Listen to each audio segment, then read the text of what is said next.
All right, take two. 2 green tea bags inside a clean jar.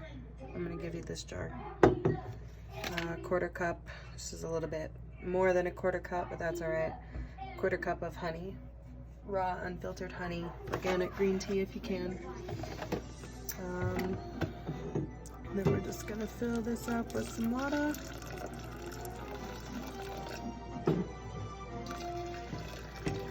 I busted the tea bag last time, so now I'm all like self-conscious about pouring too hard because I don't want to bust the tea bag again. Like stirring too hard. Anyway, so you're gonna fill this up with water.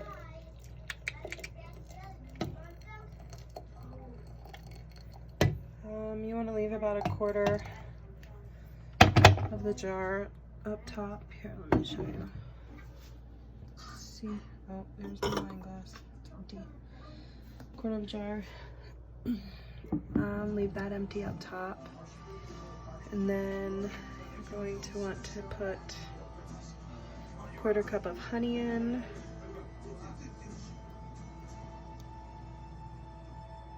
Normally I scrape this real good, but I'm not going to this time because that was kind of a little heavy. Then you gently stir and you let this completely cool to room temperature. So it'll take a couple of hours.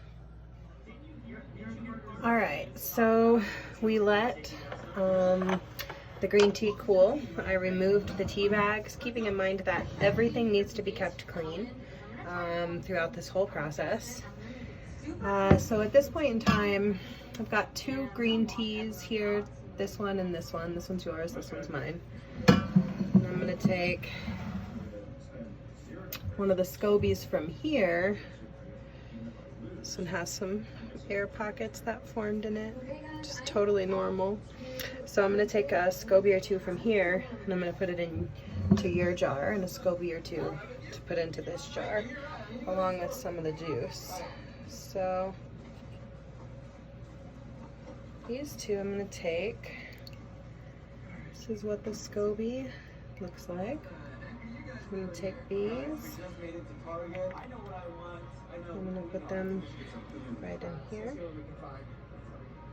I have 2 more in here, so I'm gonna reach in. This is actually a nice thick stack. So what we're gonna do is I'm gonna take this mother and I'm gonna give you the mother.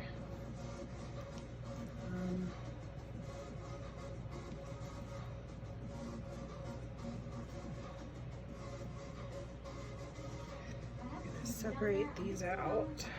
This one over here.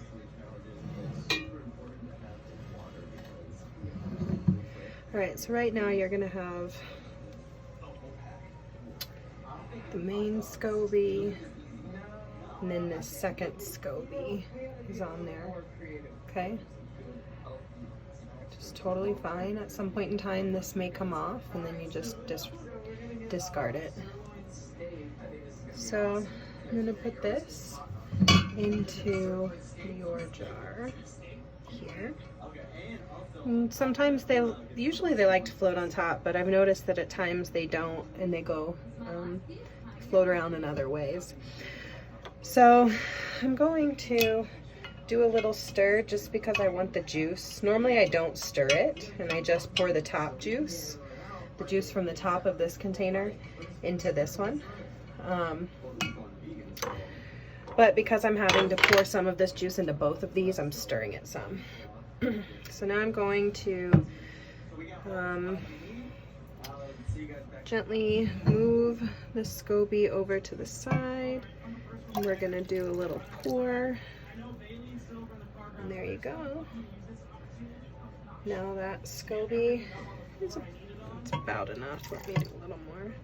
One's ready to start fermenting on its fermenting cycle.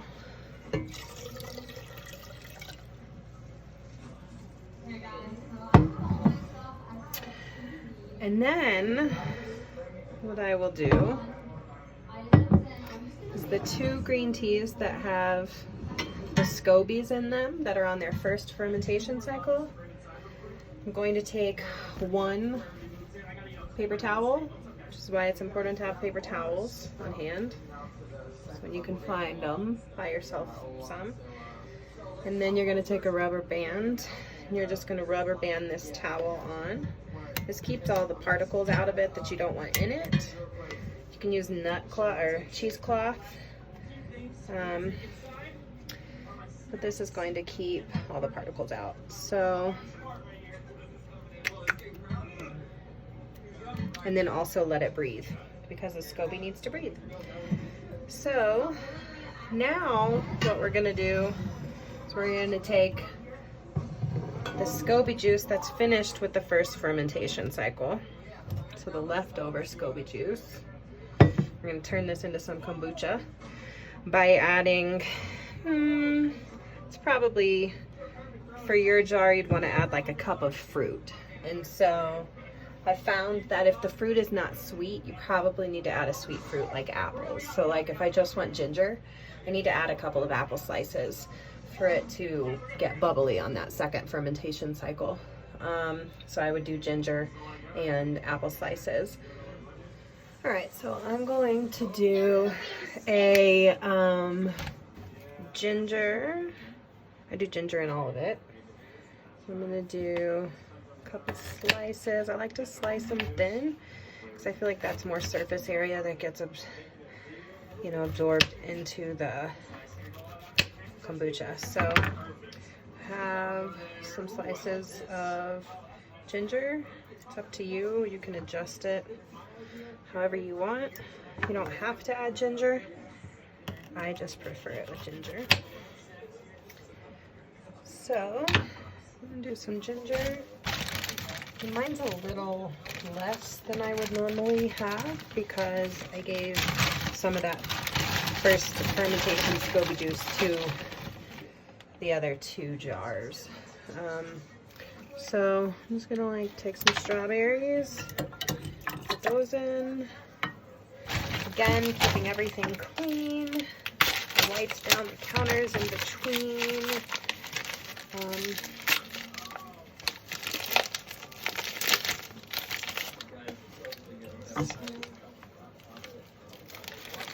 I'm gonna say maybe a little more strawberries in there. But this is basically what you do. And then this jar needs to be closed tight with a lid. So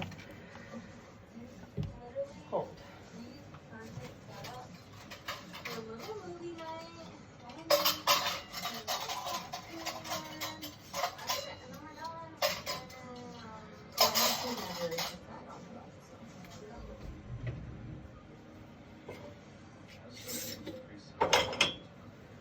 All right, make sure your lid's clean and seal it tight.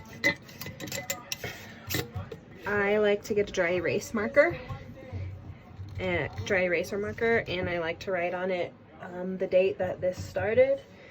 So I would write Thursday 4/9, and then write what it is, and then I like to write the day that I can open this again. And so that's going to be 5 days from now, somewhere between 3 to 5 days from now. So I would say Thursday, Friday, Saturday, Sunday. So I would write between Sunday and Tuesday. So what I like to look for to know that it's done, hold,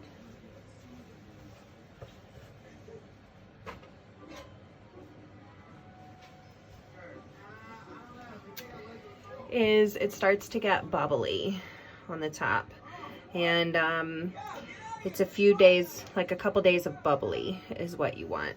So anyway, after that, what we'll do, just to show you what happens next, is this is going,